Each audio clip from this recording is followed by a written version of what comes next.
ഹരിതം T V ചാനലിലേക്ക് എല്ലാ പ്രേക്ഷകർക്കും സ്വാഗതം. ഇന്ന് വിചിന്തനം ചെയ്യുന്നത് വാരഫലത്തെക്കുറിച്ചാണ്. സമ്പൂർണ്ണ വാരഫലം 2026 ജൂലൈ മാസം 2-ാം തീയതി മുതൽ 8-ാം തീയതി വരെ. കൊല്ലവർഷം 1201 കർക്കിടക മാസം 17-ാം തീയതി മുതൽ 23-ാം തീയതിയാണ് മലയാളം അനുസരിച്ച്. പ്രത്യേകിച്ചുള്ള ഗ്രഹങ്ങളുടെ സ്ഥിതി അനുസരിച്ചാണ് ഓരോ രാശിക്കാരുടെയും ഫലങ്ങൾ പറയുന്നത്. അതായത് 12 രാശിയായിട്ടാണ് പറയുക, 27 നക്ഷത്രങ്ങളെയും ഉൾപ്പെടുത്തിക്കൊണ്ട്. ആദ്യമായിട്ട് മേടം രാശി. മേടം രാശിയിൽ പെടുന്ന നക്ഷത്രങ്ങൾ അശ്വതി, ഭരണി, കാർത്തികയുടെ ആദ്യ പാദം. ഈ നക്ഷത്രക്കാർക്ക് പൂർണ്ണമായ ദൈവാധീനം ഉള്ള ഒരു ആഴ്ചയാണ്. എല്ലാവിധ ഐശ്വര്യങ്ങളും വന്നു ചേരും. ആരോഗ്യം പൊതുവെ തൃപ്തികരമായിരിക്കും. അതുപോലെ തന്നെ ശ്രേയസ്, യശസ് വന്നു ചേരും.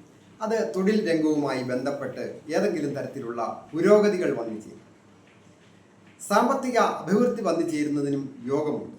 അതായത് ധനസ്ഥാനത്ത് പ്രബല ഗ്രഹം സ്ഥിതി ചെയ്യും. അത് അപ്രതീക്ഷിതമായ ഒരു ധന ആഗമന യോഗം ആണ് കാണുന്നത്. വിദ്യാർത്ഥികളായിരിക്കുന്നവർക്ക് വിദ്യാ തടസ്സങ്ങൾ ഉണ്ടാകുന്നതിനോ വിദ്യാ അലസത വന്നു പെടുന്നതിനോ ഒക്കെ സൂചനയുള്ളതിനാൽ ഉപരിപഠനവും ഉന്നത വിദ്യാഭ്യാസവും ഒക്കെ ചെയ്യുന്ന വിദ്യാർത്ഥികൾ അധിക സമയം പഠനത്തിനായിട്ട് മാറ്റിവെക്കണം. ദമ്പതികളായിട്ടുള്ളവർക്ക് പൊതുവെ ഐശ്വര്യ സമ്പൂർണമായ കുടുംബജീവിതം നയിക്കുവാനായിട്ട് സാധിക്കും. നല്ല ഒരു ആഴ്ചയാണ്. ആരോഗ്യപരമായിട്ടും മാനസികമായിട്ടും ഒക്കെ വളരെ നല്ല ഒരു ആഴ്ച.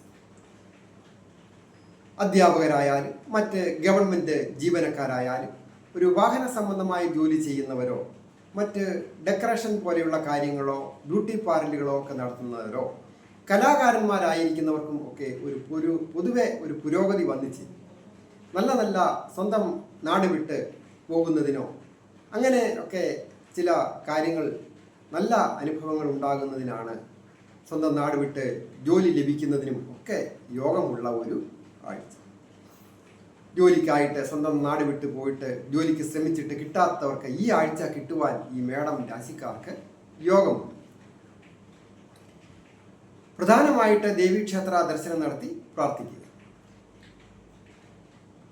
ഇടവം രാശിക്കാരായിരിക്കുന്ന കാർത്തികയുടെ 2, 3, 4 പാദങ്ങളും രോഹിണിയും മകയിരത്തിൻ്റെ ആദ്യത്തെ 1, 2 പാദങ്ങളും അടങ്ങുന്നതാണ് ഇടവം രാശി. ഈ ഇടവം രാശിക്കാരെ സംബന്ധിക്കുന്നിടത്തോളം വളരെ ശ്രദ്ധിക്കേണ്ട ഒരു ആഴ്ചയാണ്. അതായത് ചൊവ്വാഗ്രഹം രാശിയിൽ സ്ഥിതി ചെയ്യുകയും അതുപോലെ തന്നെ രാശിയിലേക്ക് ശനി ബന്ധമൊക്കെ ഉള്ളതിനാലും കൂടാതെ സർവേശ്വരകാരകനായിരിക്കുന്ന ആ വ്യാഴഗ്രഹം 3-ാം ഭാവത്തിൽ അനിഷ്ടത്തിലൊക്കെ നിൽക്കുന്നതിനാൽ ഏതൊരു കാര്യങ്ങൾ ചെയ്യുമ്പോഴും വളരെ ജാഗ്രത ആവശ്യമാണ്. ആരോഗ്യം പൊതുവെ തൃപ്തികരമായിരിക്കും.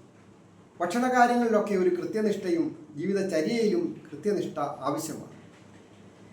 ദമ്പതികളായിട്ടുള്ളവർക്ക് പൊതുവെ ഐശ്വര്യപൂർണമായ കുടുംബജീവിതം നയിക്കുവാനായിരിക്കും. കുടുംബത്തെ പരസ്പരം ദേഷ്യം വർദ്ധിക്കാതെ നോക്കണം. വാക്ക് തർക്കങ്ങളോ അത് തൊഴിൽ രംഗത്തും സൂചകമാണ്. സഹപ്രവർത്തകരുടെ ഒക്കെ ഒരു സഹകരണം ഉണ്ടാകുവാൻ അങ്ങേയറ്റത്തെ ക്ഷമയും വിട്ടുവീഴ്ചയും ഒക്കെ ആവശ്യമുള്ള ഒരു സമയം. വിദ്യാർത്ഥികളായിരിക്കുന്നവർക്ക് വിദ്യാവിജയങ്ങൾ വന്നിച്ച് പ്രാഥമിക വിദ്യാഭ്യാസ രംഗത്തായാലും ഉപരിപഠനത്തിലോ ഉന്നത വിദ്യാഭ്യാസത്തിലോ ഒക്കെ പഠിക്കുന്ന വിദ്യാർത്ഥികൾക്ക് നല്ല വിജയങ്ങൾ വന്നു ചേരുവാൻ യോഗം. തൊഴിൽ രംഗത്തെയും കുടുംബത്തെയും ഒക്കെ പ്രശ്നങ്ങൾ തീരുവാൻ നാഗരാജാവിന് വഴിപാടുകൾ ചെയ്യുക, ബ്രഹ്മരക്ഷസിന് പാൽപ്പായസം കഴിക്കുന്നതും ഉത്തമമാണ്. കൃഷി കാര്യങ്ങളിൽ ഏർപ്പെട്ടിരിക്കുന്നവരായാലും മറ്റ് ഏതെങ്കിലും തരത്തിലുള്ള ജോലികളിലൊക്കെ ചെയ്തുകൊണ്ടിരിക്കുന്നവർക്കും ഒക്കെ അനുകൂലമാണ്. ഗവൺമെൻറ് ജീവനക്കാരായാലും അതുപോലെ തന്നെ വിദേശത്ത് ജോലി ചെയ്യുന്നവരോ വാഹന സംബന്ധമായ ജോലി ചെയ്യുന്നവർ, കെട്ടിട നിർമ്മാണവുമായി ബന്ധപ്പെട്ട ജോലികൾ ചെയ്യുന്നവർക്കും ഒക്കെ വളരെ നല്ല അനുകൂലമായിരിക്കുന്ന ഒരു ആഴ്ച. മിഥുനം രാശിക്കാരായിരിക്കുന്ന മകയിരത്തിൻ്റെ 3, 4 പാദങ്ങളും തിരുവാതിരയും പുണർത്തിൻ്റെ ആദ്യത്തെ 1, 2, 3 പാദങ്ങളും അടങ്ങുന്നതാണ് മിഥുനം രാശി. മിഥുനം രാശിക്കാർക്ക് പൊതുവെ നല്ല ദൈവാധീനം വർദ്ധിച്ചിരിക്കുന്നു. എന്നിരുന്നാലും കണ്ടകശനിയൊക്കെ ഉള്ള സമയമാണ്. രാശ്യാധിപൻ്റെ സ്ഥിതി അനുസരിച്ചും ഈ ആഴ്ച വളരെ നല്ല അനുഭവങ്ങൾ വന്നു ചേരും. ആരോഗ്യപരമായ കാര്യങ്ങൾക്ക് പൊതുവെ തൃപ്തികരമായി. കൊച്ചുകുട്ടികളായാലും പ്രായമായവർക്കും ഒക്കെ പൊതുവെ നല്ലതാണ്. എന്നിരുന്നാലും തണുപ്പുള്ള ഭക്ഷണങ്ങളൊക്കെ കഴിക്കാതെയൊക്കെ ശ്രദ്ധിക്കണം. കഫ സംബന്ധമായിട്ടോ പ്രായമായവർക്ക് വാദസംബന്ധമായിട്ടോ ഒക്കെയുള്ള അസുഖങ്ങൾ ഉണ്ടാകുവാനും സൂചനയുണ്ട്. തൊഴിൽപരമായ ചില ക്ലേശങ്ങളൊക്കെ ഉണ്ടാകാം. അതായത് അലസത മൂലം ഉത്തരവാദിത്തം കൃത്യനിഷ്ഠയോടുകൂടി ചെയ്യുവാൻ സാധിക്കാതെ വരിക.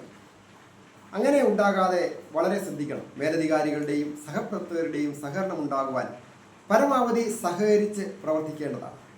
ഉത്തരവാദിത്തം ഏറ്റെടുത്ത് വിജയിപ്പിക്കുവാൻ പറ്റുന്ന ഒരു ആഴ്ചയാണ്. സാമ്പത്തിക അഭിവൃദ്ധികൾ വന്നു ചേരുന്ന ധനം വേണ്ട രീതിയിലൊക്കെ വിനിയോഗിക്കുവാൻ സാധിക്കും. പ്രധാന കാര്യങ്ങൾക്ക് തീരുമാനമെടുക്കുവാൻ അനുകൂലമായിരിക്കുന്ന ഒരു ആഴ്ച. ദമ്പതികളായിട്ടുള്ളവർക്ക് ഐശ്വര്യപൂർണമായ കാലം. ഏജ് ഓവറായിട്ട് വിവാഹം കഴിക്കാതെ ഒക്കെ തടസ്സപ്പെട്ട് കിടക്കുന്നവർക്ക് വിവാഹം വന്ന് വാക്കാകുവാനൊക്കെ യോഗമുണ്ട്. വിദ്യാർത്ഥികൾക്ക് വിജയങ്ങളും വന്നു ചേരും. ശ്രീകൃഷ്ണസ്വാമി ക്ഷേത്ര ദർശനം നടത്തി പ്രാർത്ഥിക്കുന്നത് ഏറ്റവും ഉത്തമം. കർക്കിടകം രാശിക്കാരായിരിക്കുന്ന പുണറത്തിൻ്റെ 4-ാം പാദവും പൂയവും ആയില്യവും അടങ്ങുന്ന നക്ഷത്രം. ഈ നക്ഷത്രക്കാർക്ക് പൊതുവെ ദൈവാധീനമുള്ളതിനാൽ ആരോഗ്യം പൊതുവെ തൃപ്തികരമായി. പ്രവർത്തന രംഗത്ത് സഹപ്രവർത്തകരുടെയും മേലധികാരികളുടെയും ഇടപാടുകാരുടെയും ഒക്കെ സഹകരണവും അംഗീകാരവും ഒക്കെ വന്നു ചേരുവാൻ യോഗമുണ്ട്. തൊഴിൽ രംഗത്ത് അഭിവൃദ്ധികൾ അതുപോലെ നല്ല രീതിയിൽ സൂചകമാണ്.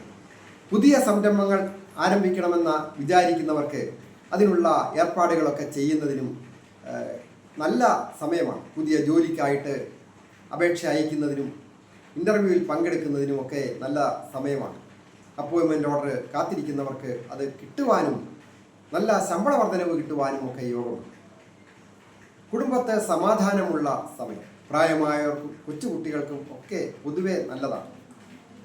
വിവാഹം കഴിച്ച് ദമ്പതികളായിട്ടുള്ളവർക്കും ഐശ്വര്യപൂർണമായ കാലം. ക്ഷമയും വിട്ടുവീഴ്ചയും ഒക്കെ അനുകൂലമാണ്, ആവശ്യമാണ്. വിദ്യാർത്ഥികൾക്കും വിദ്യാവിജയങ്ങളൊക്കെ നല്ല രീതിയിൽ വന്നിരിക്കും.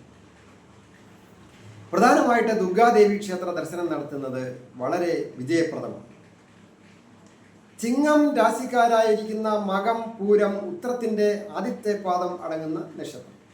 ഈ നക്ഷത്രക്കാർക്ക് ദൈവാധീനം കുറഞ്ഞിരിക്കുന്നു. പല വിധത്തിലുള്ള ക്ലേശങ്ങൾ സൂചകമാണ്. കുടുംബത്ത് അലോസരതകൾ ഉണ്ടാകുന്നതിനും അഭിപ്രായ വ്യത്യാസം ഉണ്ടാകുന്നതിനൊക്കെ സൂചനയുണ്ട്. എന്നിരുന്നാലും ഏതെങ്കിലും തരത്തിൽ ഭൂമി വന്നു ചേരുവാൻ യോഗമുണ്ട്. അതിനായിട്ട് ശ്രമിക്കുന്നവർക്ക്, അതായത് കുടുംബപരമായിട്ടുള്ള ഭൂമി സ്വന്തം പേരിൽ വന്നു ചേരുകയോ അതുമല്ല എങ്കിൽ കടമായിട്ടോ ഒക്കെ കുറച്ച് ഭൂമി വാങ്ങിക്കുവാൻ ആഗ്രഹിക്കുന്നവർക്ക് അതിനുള്ള നല്ല ഉത്തമമായ ഒരു ഭൂമി വന്നു ചേരുവാനൊക്കെ യോഗമുണ്ട് ചിങ്ങം രാശിക്കാർക്ക്. ആരോഗ്യം വളരെ ശ്രദ്ധിക്കണം, പ്രത്യേകിച്ച് ഭക്ഷണ കാര്യങ്ങളിലൊക്കെ. തൊഴിൽ രംഗത്ത് നല്ല വിജയങ്ങൾ വന്നു ചേരുകയും ഉത്തരവാദിത്തം ഏറ്റെടുത്ത് വിജയിപ്പിക്കുവാനും അതിൽ നിന്ന് സാമ്പത്തിക ലാഭം ഉണ്ടാകുവാനും ഒക്കെ യോഗമുള്ള ഒരു നല്ല സമയം. തേജസ്സും ഓജസ്സും ഒക്കെ ആ തൊഴിൽ രംഗത്ത് പ്രകടിപ്പിക്കുവാനും ഉന്മേഷത്തോടുകൂടി പ്രവർത്തിച്ച് ഇടപാടുകാരുടെ സഹകരണം ഉണ്ടാകുവാനും ലാഭമുണ്ടാകുവാനും ഒക്കെ സൂചനയുണ്ട്. വിദേശത്തായിരിക്കുന്നവർക്കും വിദേശത്ത് പോകണമെന്ന് ആഗ്രഹിക്കുന്നവർക്കും അനുകൂലമായിരിക്കുന്ന സമയം. മഹാദേവനെ പ്രാർത്ഥിക്കുന്നതും ജലധാര പോലെയുള്ള വഴിപാടുകൾ ചെയ്യുന്നതും അനുകൂലമാണ്. കന്നി രാശിക്കാരായിരിക്കുന്ന ഉത്രത്തിൻ്റെ 2, 3, 4 പാദങ്ങളും അത്തവും ചിത്തിരയുടെ ആദ്യത്തെ 1, 2 പാദങ്ങളും അടങ്ങുന്നതാണ് കന്നിരാശി. കന്നിരാശിക്കാർക്ക് പൊതുവെ ആരോഗ്യം വളരെ ശ്രദ്ധിക്കേണ്ട ഒരു സമയം. ഏതെങ്കിലും തരത്തിൽ ഉദര സംബന്ധമായിട്ടോ കഫ സംബന്ധമായിട്ടോ ശ്വാസ സംബന്ധമായിട്ടോ ഒക്കെയുള്ള അസുഖങ്ങൾ ഉള്ളവർ അത് മൂർച്ഛിക്കാതെ ശ്രദ്ധിക്കണം. പ്രത്യേകിച്ച് പ്രായമായവരും കൊച്ചുകുട്ടികളും. ആരോഗ്യം ഭക്ഷണ കാര്യങ്ങൾ കൊണ്ടൊക്കെ ഒരു പരിധിവരെ ക്രമീകരിക്കുവാനായിട്ട് സാധിക്കുന്നതുമാണ്. കുടുംബത്തെ പൊതുവെ സമാധാനപൂർണമായിരിക്കും. ദമ്പതികളായിട്ടുള്ളവർക്കും ഐശ്വര്യപൂർണമായ കാലം. പഠിച്ച വിദ്യയ്ക്കനുസരിച്ച് ഒരു തൊഴിൽ പുരോഗതി ഉണ്ടാകുവാൻ യോഗമുണ്ട്. അതായത് വിദ്യാർത്ഥികളായിട്ട് പഠിച്ചിറങ്ങിയ ആൾക്കാർ പുതിയ ജോലിക്കായിട്ട് ശ്രമിക്കുന്നവർക്ക് ജോലി കിട്ടുന്നതിനും ജോലി ചെയ്തുകൊണ്ടിരിക്കുന്നവർക്ക് പ്രൊമോഷനോ സാമ്പത്തിക അഭിവൃദ്ധിയോ വന്നു ചേരുവാനും യോഗമുണ്ട്. വിദേശത്തായിരിക്കുന്നവർക്ക് പൊതുവെ അത്ര തൃപ്തികരമല്ല. എന്നിരുന്നാലും ആഹാര കാര്യങ്ങളിലൊക്കെ വളരെ ശ്രദ്ധിച്ചാൽ വളരെ നല്ല ഒരു കാലവും കൂടിയാണ്. ഏറ്റവും പ്രധാനമായിട്ട് ശ്രീകൃഷ്ണസ്വാമി ക്ഷേത്ര ദർശനം നടത്തി പ്രാർത്ഥിക്കുക. ദ്രവ്യസഹിതം സമർപ്പിച്ച് പ്രാർത്ഥിച്ചാൽ ദോഷങ്ങളൊക്കെ മാറുന്നതാണ്. തുലാം രാശിക്കാരായിരിക്കുന്ന ചിത്തിരയുടെ 3-4 പാദങ്ങളും ചോതിയും വിശാഖത്തിൻ്റെ ആദ്യത്തെ 1-2-3 പാദങ്ങളും അടങ്ങുന്നതാണ് തുലാം രാശി. ഈ രാശിക്കാരെ സംബന്ധിക്കുന്നിടത്തോളം ദൈവാധീനമൊക്കെ ഉള്ളതിനാൽ ആരോഗ്യം പൊതുവെ തൃപ്തികരമായി. അതുപോലെ തന്നെ ഏതൊരു കാര്യത്തിൽ ഏർപ്പെട്ടാലും അവിടെ വിജയം വന്നു ചേരും. സമൂഹത്തിലൊക്കെ സ്ഥാനമാനങ്ങൾ വരിക, സാമൂഹിക സന്നദ്ധ സംഘടനകളിൽ പ്രവർത്തിക്കുന്നവർക്കോ മറ്റ് ഏതെങ്കിലും തരത്തിലുള്ള സംഘടനകളിലൊക്കെ പ്രവർത്തിക്കുന്നവർക്ക് സ്ഥാനമാനങ്ങൾ വന്നു ചേരുവാൻ യോഗമുണ്ട്. അപ്രതീക്ഷിതമായ ധന ആഗമന യോഗമുണ്ട്. എന്നിരുന്നാലും വന്നു ചേരുന്ന ധനം വേണ്ട രീതിയിൽ വിനിയോഗിക്കുകയും അതുപോലെ തന്നെ വാക്ക് തർക്കങ്ങൾ ഉണ്ടാകാതെയൊക്കെ വളരെ ശ്രദ്ധിക്കണം. വാക്ക് സംബന്ധമായിട്ട് ദേഷ്യം വർദ്ധിക്കാനൊക്കെ സൂചനയുണ്ട്. പ്രണയിക്കുന്നവർക്ക് പ്രണയഭംഗമുണ്ടാകാം. ഏതെങ്കിലും തരത്തിൽ ആ വഴി അപമാനങ്ങൾ ഉണ്ടാകുന്നതിന് സൂചനയുണ്ട്. ദമ്പതികളായിട്ടുള്ളവർക്ക് വളരെ ക്ഷമയും വിട്ടുവീഴ്ചയും ഒക്കെ ആവശ്യമാണ്. തൊഴിൽ പുരോഗതികളൊക്കെ വന്നു ചേരുവാനും സാമ്പത്തിക അഭിവൃദ്ധി വന്നു ചേരുവാനും യോഗമുണ്ട്. അത് ഗവൺമെൻറ് ജീവനക്കാരായാലും സ്വന്തമായിട്ട് തൊഴിലുകൾ ചെയ്യുന്നവർക്കും ഒക്കെ ആ അഭിവൃദ്ധികൾ സൂചകമാണ്. അന്നപൂർണേശ്വരി ക്ഷേത്ര ദർശനം നടത്തി പ്രാർത്ഥിക്കുന്നത് വളരെ ഉത്തമമാണ്. ഓരോരാൾ കഴിയാവുന്ന രീതിയിലുള്ള വഴിപാടുകളും ചെയ്യും. വൃശ്ചികം രാശിക്കാരായിരിക്കുന്ന വിശാഖത്തിൻ്റെ 4-ാം പാദവും അനിഴവും കേട്ടയും അടങ്ങുന്ന നക്ഷത്രം. ഈ നക്ഷത്രക്കാർക്ക് പൂർണ്ണമായ ദൈവാധീനമുള്ള സമയമാണ്. 9-ാം ഭാവത്തിൽ വ്യാഴം സ്ഥിതി ചെയ്യുമ്പോൾ 10-ാം ഭാവാധീനം കൂടിയായിരിക്കുന്ന ആദിത്യൻ ആ ഭാഗ്യസ്ഥാനത്ത് സ്ഥിതി ചെയ്യുന്ന ഈ സമയത്ത് തൊഴിൽപരമായ അഭിവൃദ്ധികളും സാമ്പത്തിക നേട്ടങ്ങളും വന്നു ചേരും. സുഹൃത്തുക്കളും സഹോദര സ്ഥാനീയരും സഹായത്തിനും ഉണ്ടാകും. എന്നിരുന്നാലും കുടുംബത്ത് പലതരത്തിലുള്ള അഭിപ്രായ വ്യത്യാസങ്ങളും അനൈക്യതകളും സൂചകമാണ്. ദമ്പതികളായിട്ടുള്ളവർക്ക് പൊതുവെ സന്തോഷകരമായ കാലം. വിദേശത്ത് ആയിരിക്കുന്നവർക്കും വിദേശത്ത് പോകണമെന്നാഗ്രഹിക്കുന്നവർക്കും അനുകൂലമായിരിക്കുന്ന കാലം. തൊഴിൽപരമായ അഭിവൃദ്ധികളൊക്കെ വന്നു ചേരുന്നതും നല്ല ഒരു തൊഴിൽ സ്ഥലത്ത് സമാധാനവും സന്തോഷവുമുള്ള ഒരു സമയം. ഏറ്റവും പ്രധാനം മുരുകനെ പ്രാർത്ഥിക്കുക, ഷഷ്ടിവ്രതങ്ങളൊക്കെ എടുക്കുക, അല്ലെങ്കിൽ അവരവരാൾ കഴിയാവുന്ന രീതിയിലൊക്കെ ഭഗവാന് ദ്രവ്യസഹിതം സമർപ്പിച്ച് പ്രാർത്ഥിക്കുന്നത് വളരെ ഐശ്വര്യപ്രദമാണ്. ധനു രാശിക്കാരായിരിക്കുന്ന മൂലം, പൂരാടം, ഉത്രാടത്തിൻ്റെ ആദ്യത്തെ പാദം അടങ്ങുന്ന നക്ഷത്രം. ഈ നക്ഷത്രക്കാർക്ക് വളരെയധികം ജാഗ്രതയും ശ്രദ്ധയും ഏതൊരു കാര്യത്തിലും അത്യാവശ്യമാണ്. അതായത് പ്രധാന കാര്യങ്ങൾക്ക് തീരുമാനമെടുക്കുമ്പോഴും സാമ്പത്തിക സ്ഥാപനങ്ങളുമായി ബന്ധപ്പെട്ട ജോലികൾ ചെയ്യുന്നവരും സാമ്പത്തികം കൈകാര്യം ചെയ്യുന്നവർ, അതൊരു കുടുംബത്തിലെ ആയാലും ഒരു സ്ഥാപനത്തിനെ ആയാലും സാമ്പത്തികം കൈകാര്യം ചെയ്യുന്നവർക്ക് വളരെയധികം ജാഗ്രത വേണം. അതുപോലെ തന്നെയാണ് കരാറുടമ്പടികളിൽ ഒപ്പുവെക്കുന്നതും ജാമ്യം നിൽക്കുന്നതും വാക്ക് കൊടുക്കുന്നതും ഒക്കെ വളരെ ശ്രദ്ധിച്ചില്ല എങ്കിൽ കോടതി കയറുന്നതിനും പോലീസ് സ്റ്റേഷൻ കയറുന്നതിനും ഒക്കെ പിന്നീട് സൂചനയുള്ളതിനാൽ ജാഗ്രത പാലിക്കണം. ആരോഗ്യ കാര്യങ്ങളിലും കൃത്യനിഷ്ഠ ആവശ്യമാണ്. ഭക്ഷണ കാര്യങ്ങളിലൊക്കെ കൃത്യനിഷ്ഠ ആവശ്യമാണ്. കൊള്ളുകയറാത്ത സുഹൃത്തുക്കളെ തിരഞ്ഞെടുക്കുവാൻ പാടില്ല. ലഹരി പദാർത്ഥങ്ങൾ ഉപയോഗിക്കുന്നതും ഏതെങ്കിലും തരത്തിലൊക്കെ വിഷമതകൾ ഉണ്ടാക്കുന്നതിന് സൂചനയുണ്ട്. കുടുംബത്തെ പൊതുവെ സമാധാനപരമായിരിക്കും. ദമ്പതികളായിട്ടുള്ളവർക്കും പൊതുവെ ഐശ്വര്യപൂർണ്ണമായ കാലം. സ്വന്തമായ തൊഴിൽ ചെയ്യുന്നവർക്കും അതുപോലെ തന്നെ ഷെയർ മാർക്കറ്റിംഗ്, ഇമ്പോർട്ടിംഗ്, എക്സ്പോർട്ടിംഗ് പോലെയുള്ള കാര്യങ്ങൾ ഡീലർഷിപ്പ് ഒക്കെ ചെയ്യുന്നവർക്കും തൊഴിൽ രംഗത്ത് ചില തൊഴിൽ ക്ലേശങ്ങൾ ഉണ്ടാകുന്നതിന് സൂചനയുണ്ട്. അതിന് ശാസ്താവിനെ പ്രാർത്ഥിക്കുകയും നീരാഞ്ജനം പോലെയുള്ള വഴിപാടുകളും ശ്രീകൃഷ്ണ ഭഗവാന് ദൈവസഹിതം സമർപ്പിച്ച് പ്രാർത്ഥിക്കുന്നതുമൊക്കെ ശ്രേയസ്കരമാണ്.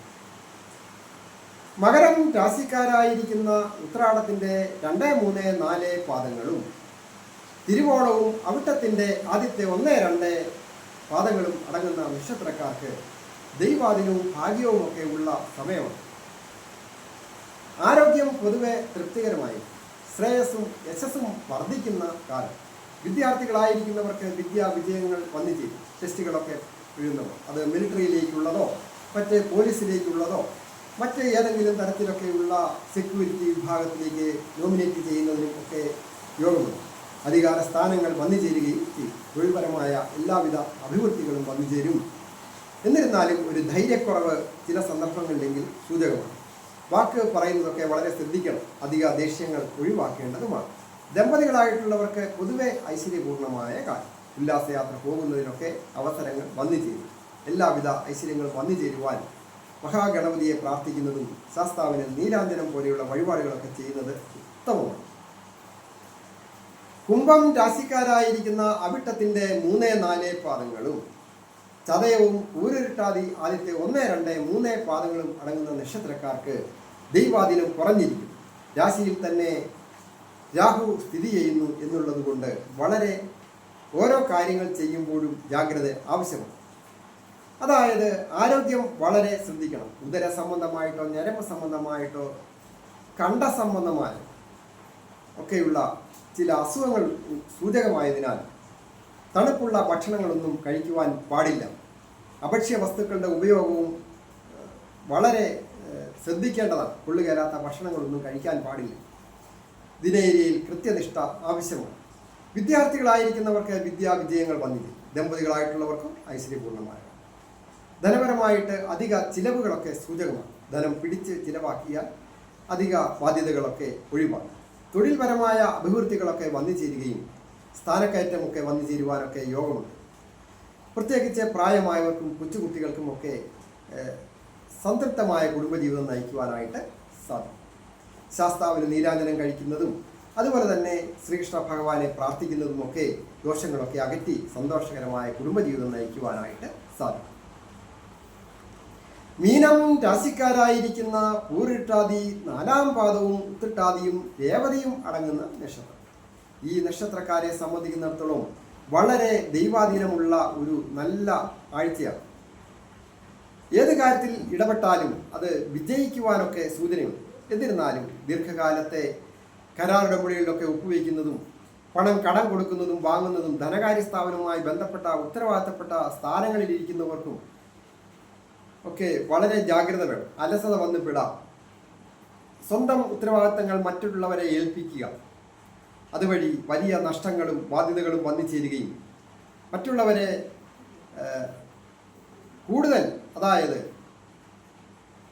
സ്വന്തം എന്ന് വിചാരിച്ച് വിശ്വസിച്ച് ഏൽപ്പിക്കുന്ന ചില കാര്യങ്ങൾ മറ്റുള്ളവർ അത് മുതലെടുക്കും.